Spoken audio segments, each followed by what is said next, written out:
Nossa próxima entrevista é com o músico e ativista Tico Santa Cruz. Mas antes, o essencial. Quando alguém te falar que viu a coisa mais idiota do mundo, responda o seguinte: um grupo está organizando um protesto na Avenida Paulista em apoio a Donald Trump.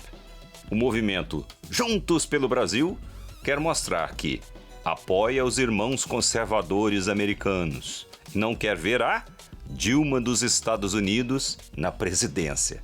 Trump achava que nós somos uma sub-raça e talvez não esteja tão errado. Michel Temer deu entrevista a Miriam Leitão, sua fã. A certa altura, deu uma relaxada gostosa, ajeitou o pescoço e falou: o desemprego se deu entre os que estavam empregados. E há quem criticava a Dilma. João Dória, o prefeito eleito de São Paulo, conversou com cicloativistas e está pensando em manter o limite de velocidade nas marginais nos 50 por hora, como fez Haddad. Dória está cometendo estelionato eleitoral, mas como ele é gestor e não político, os coxinhas que o colocaram no poder podem ficar sossegados. Resumo da semana. Não pode falar do Gilmar Mendes, não pode falar do Moro, não pode falar dos procuradores. Mas a ditadura era quando o PT estava no poder. E aí, Tico, essa história da Rouanet, você ficou rico? Antes tivesse ficado rico, né? Porque se eu tivesse ficado com essa grana toda que a galera acha que eu recebi, eu tava com a minha vida resolvida. Você nem usou, né? Você nem conseguiu captar, é isso? Quando saiu o nosso número do Pronac, né, que era o número que você tem direito para fazer a captação, a gente falou, cara, primeiro que a gente não vai efetivamente conseguir muita coisa em relação à captação, porque o Detonauta sempre foi uma banda que se posicionou de uma maneira um pouco antissistema e seria uma coisa meio incoerente nesse aspecto. Então a gente achou que não valia a pena e acabamos deixando isso pra lá e ficou. E nunca pegamos mais nisso e nunca tocamos mais nesse assunto. Mas aí quando começou de novo a vir esse papo da questão política e começou a polarizar demais o tema, a única justificativa que as pessoas encontraram para que a gente pudesse estar de alguma maneira posicionado contra o senso comum era porque a gente estava ganhando algum dinheiro para fazer isso. Tipo, você e o Zé de Abreu estão sendo convocados para depor na CPI da Lei Rouanet. Você acha que isso tem algum tipo de perseguição? Eu acho que o Zé acabou sendo realmente convidado, ou eles estavam querendo de fato convidar, porque tem duas coisas, ou ele é convidado ou é convocado, né? Convocado é obrigado a ir, não tem jeito, o cara tem que ir. Convidado ele pode ir se quiser. Eu me ofereci para ir, mas aí saiu a lista de convocados e convidados e meu nome infelizmente não estava lá. Eu digo infelizmente porque era uma maneira de eu também poder participar e tirar da cabeça das pessoas essa questão que foi exposta de uma maneira irresponsável, de que eu estivesse me privilegiando de uma coisa que é para privilegiar pessoas que de fato precisam ou de projetos que foram beneficiados de alguma maneira.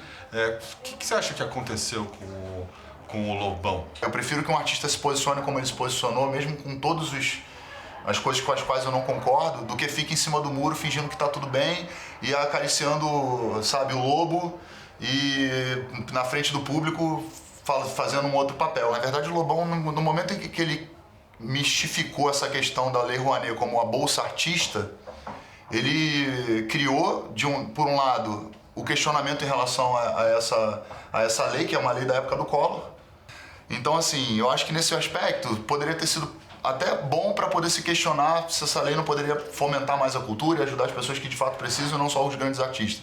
Mas pro lado que foi levado, que foi do lado da difamação, quer dizer, acusar artistas ou pessoas ou produtores de estarem recebendo dinheiro para defender uma posição ideológica ou seus valores, é uma coisa de falta de caráter, na minha opinião. Eu acho que essa deslealdade foi uma coisa que, enfim, é triste de ver uma pessoa recorrer a esse tipo de coisa. Acabei descobrindo que o Lobão tinha um projeto aprovado pela Lei Rouanet. Enfim, eu acho que isso é uma coisa que é tão absurda no ponto de vista de usar esse tipo de recurso para difamar as pessoas, que a gente fica discutindo uma coisa que poderia ser melhorada para o país ao invés de criminalizada. Aos gurus da Índia, aos judeus da Palestina, aos índios da América Latina. Tico, como é que é ser um roqueiro de esquerda hoje no Brasil? O rock vem se demonstrando um espaço extremamente reacionário. E é estranho, né? Porque o rock sempre foi um estilo transgressor. Mas assim, eu entendo que, na verdade, o que acontece é uma grande confusão. As pessoas começaram a entender que o rock tinha que ser antissistema, e como encontraram dentro do governo que estava ali estabelecido entre aspas, o sistema que deveria ser combatido, então resolveram combater esse sistema sem perceber, na verdade, que era o sistema que sempre dominou, que estava manipulando essas forças para que a gente pudesse, de alguma maneira, estar ali batendo de frente. Então, eu acho que eu percebi isso num dado momento. Quando foi esse momento? Olha, eu percebi isso em 2013, quando começaram as grandes movimentações. Naquele momento tava todo mundo ali dentro nas ruas, né? Tinha a galera da direita, a galera da esquerda, gente de centro, gente que estava indignada. Eu acho que ali foi uma grande crise de representatividade. Então eu percebi ali naquele momento que estava acontecendo alguma coisa, que essa crise de representatividade era uma crise importante.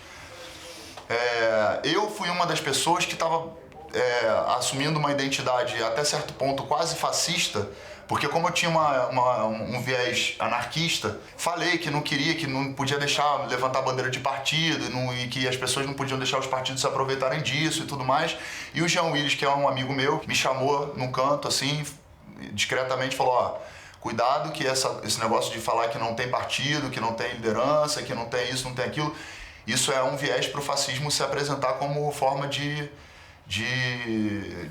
oportunidade. Então eu revi a minha posição nesse momento, e ali naquele momento eu acho que foi que eu saquei que assim, as forças estavam começando a se polarizar de uma maneira que vai ficar mais evidente à frente. Você se vê hoje como um cara com um certo poder político, poder de fazer cabeças? Olha, eu não tenho na minha cabeça a proporção do alcance que eu posso ter. Eu dimensiono no momento em que eu recebo ameaça de morte, que ligam para minha casa para me ameaçar, que eu tenho que pedir, enfim, escolta da polícia, dos direitos humanos, no momento em que foi um momento crítico do período mais conturbado ali, né? Então, na verdade, assim, nesse momento você começa a perceber que sim, você está tendo alguma influência, mas na minha cabeça eu ainda não consigo dimensionar o quanto isso é importante e o quanto isso influencia na vida dos outros. Chico, você está em bastante contato, você tem um público jovem, tem uma parte dessa juventude aí que acho que apareceu nas ruas em 2013 que ali acabou se identificando com bandeiras da direita. Você acha que a juventude brasileira, eu estou generalizando, hoje é mais conservadora do que antes, ou você vê no seu público mesmo uma demonstração de que não é tão simples assim o negócio? Não, eu acho que é um erro a gente colocar todas essas pessoas à direita, né? Eu acho que esse é um erro que a esquerda tem que tomar cuidado, que a gente tem que tomar muito cuidado, porque a gente está dando para eles de graça uma população que está indignada, né? Por conta, obviamente, porque se pauta por veículos de comunicação que são seletivos, porque se eles não fossem seletivos as pessoas iam saber qual é a real, então não iam ser tão direcionadas a um partido, a uma orientação, ia ver que o sistema é podre, que a gente não mudar o sistema, as coisas não vão mudar. E eu acho que o que está acontecendo é que tem muita gente confusa, que acha que se o PT é a esquerda e ele está contra o PT, então ele é a direita. Então eu acho que essa confusão é que está fazendo muita gente adotar bandeiras que não são bandeiras das quais conhecem o que está falando. Quando eles falam, pô, eu quero um Estado mínimo e tal, aí você pergunta pro cara, mas o que é o Estado mínimo? Ele não explica, ele não sabe explicar como é que funciona um sistema onde o Estado é mínimo. Os caras falam, estão ensinando marxismo na escola, estão tentando o Paulo Freire, botando o Paulo Freire na cabeça. Aí você para perguntar pro cara e pergunta, tá, mas quais são os conceitos marxistas que você aprendeu na escola? Eu não aprendi nenhum conceito marxista na escola, não me lembro de ler nada sobre Marx, não me lembro de nenhuma doutrinação marxistas, nenhuma. Então eu não acho não, cara. Eu acho que a gente tem que disputar essa narrativa e disputar essa molecada, porque tem muita gente boa, muita gente com coração bom e que está confuso nesse momento aí, está sendo arrastado pro lado de lá porque a gente está abrindo mão deles por uma questão até de não concordar com esse posicionamento deles nesse momento. O teu amor é uma mentira que a minha vaidade quer, e o meu poesia de céu. E lá no Rio de Janeiro agora, como é que está essa votação? O antipetismo gerou um posicionamento anti qualquer coisa que tenha um viés social ou que tenha um viés progressista, um viés humanista. Então a gente saiu de um pensamento de vamos pensar coletivamente e estamos pensando individualmente, por vingança. Então se você tem um envolvimento próximo ou pensa próximo a alguém à esquerda, você está fadado a ter uma dificuldade enorme de diálogo. né? E lá no Rio de Janeiro, o Freixo, que é do PSOL, que é um partido que não está envolvido em nenhum escândalo da Lava Jato, que até de certa forma tem uma postura purista, que até dificulta, na verdade, o acesso do PSOL à política pragmática, como ela é feita hoje em dia. Mas o Freixo tem propostas muito bacanas, muito interessantes para o Rio de Janeiro. É uma pessoa que eu admiro, que eu respeito muito. Mas, ao mesmo tempo, o Crivella me chamou um tempo atrás para conversar a respeito de uma futura candidatura dele. Eu fui bem tranquila. O Crivella é um cara que a gente vale lembrar que ele foi ministro da Dilma, né? Trabalhou no governo Lula, foi da base dos governos que a gente teve. E nessa conversa que a gente teve, né, ele chegou para mim e perguntou: Tico, você acha que se eu for pro PSB, você acha que eu teria adesão da esquerda e tal? Eu falei: olha, Crivella, eu acho que a adesão da esquerda é uma questão de qual é a proposta que você está disposto a assumir, porque tem que ser de verdade, não pode ser uma coisa só com um viés para tentar buscar voto, né? Tem causas relacionadas à esquerda que eu acho que a gente precisa de pastores progressistas debatendo. Eu acho que a igreja não é como um todo um problema, precisa ter essa voz dentro da igreja, né? Eu não posso chegar e achar que todo evangélico é um cara reacionário, um cara conservador. Eu acho que tem pessoas progressistas, né? Mas assim, quando a gente começou a conversar, e o Crivella é uma pessoa que tem uma habilidade muito grande na fala, e é um cara que te consegue seduzir, né, nas ideias e tal, só que ele não consegue se desvencilhar da questão da Bíblia, da questão do Evangelho, da questão da doutrina cristã, né? E aí, nesse aspecto, me preocupa um pouco. Elege hoje um prefeito numa cidade vitrine como é o Rio de Janeiro, amanhã elege outro, amanhã depois de amanhã elege outro. A bancada evangélica cada vez cresce mais, e não é uma bancada evangélica disposta a dialogar. Então é muito perigoso que isso vá ganhando adesão e daqui a pouco o Brasil se torne um país que tenha uma teocracia, que a gente tem que escolher não mais entre a direita e a esquerda, mas entre um Estado laico e a teocracia. E eu acho que isso, nesse aspecto, eu acho que as pessoas têm que repensar muito bem, porque esse movimento que vai ser feito agora vai definir lá na frente o poder que a gente vai estar dando a líderes religiosos. Eu não sou contra a religião, não sou contra as pessoas exercerem a fé, mas eu tenho minhas dúvidas em relação a botar líderes religiosos em cargos políticos, principalmente no executivo. A notícia do dia, do mês, da semana é a carta que Moro enviou à Folha para se queixar de um artigo que o criticava. Moro se comportou como uma criança contrariada. O texto, do cientista Rogério César de Cerqueira Leite, não traz nada que sites independentes não publiquem regularmente. O que doeu em Moro foi vê-lo na Folha. Mais ainda, incomodou-o saber que Cerqueira Leite é integrante do conselho editorial da Folha. O articulista centrou-se no seguinte: uma vez que Moro tenha cumprido seu papel perante a plutocracia, essencialmente liquidar o PT, será descartado. Não foi dito no texto, mas o destino será parecido com o de Eduardo Cunha. A carta mostra que Moro vive num universo paralelo, numa terra de fantasia, onde todos o idolatram e aprovam cegamente. A realidade é bem mais dura. Moro é amplamente rejeitado pelas forças progressistas. Vamos deixar claro, não são apenas os petistas que o abominam. Não é exagero dizer que Moro é uma das pessoas mais detestadas do Brasil. Apenas, isso é cuidadosamente escondido pela imprensa, a qual interessa manter a imagem de super-herói, assim como fez no passado com Joaquim Barbosa. Quem se lembra de Barbosa? Chegou a ser máscara de carnaval e hoje é inteiramente desprezado. Os mesmos jornalistas que corriam desvairadamente atrás de suas catilinárias anti-Lula, agora mudam de calçada caso vejam.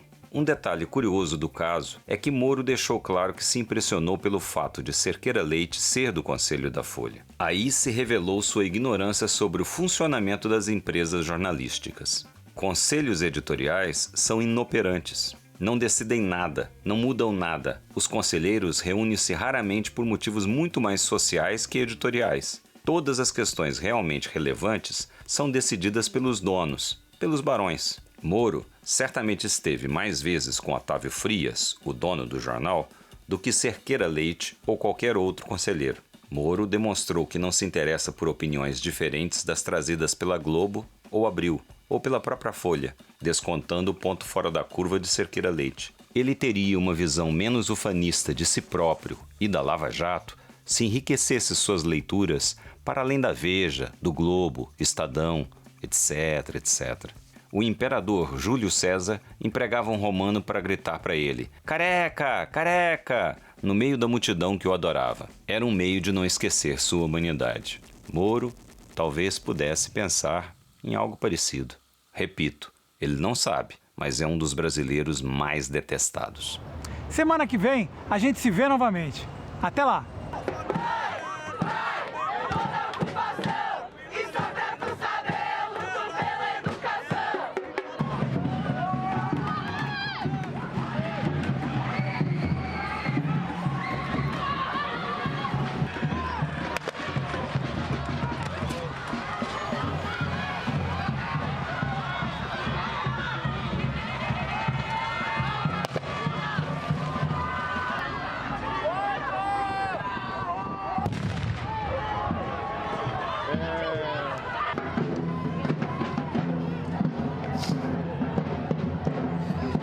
Acho que não vai dar pra ver agora.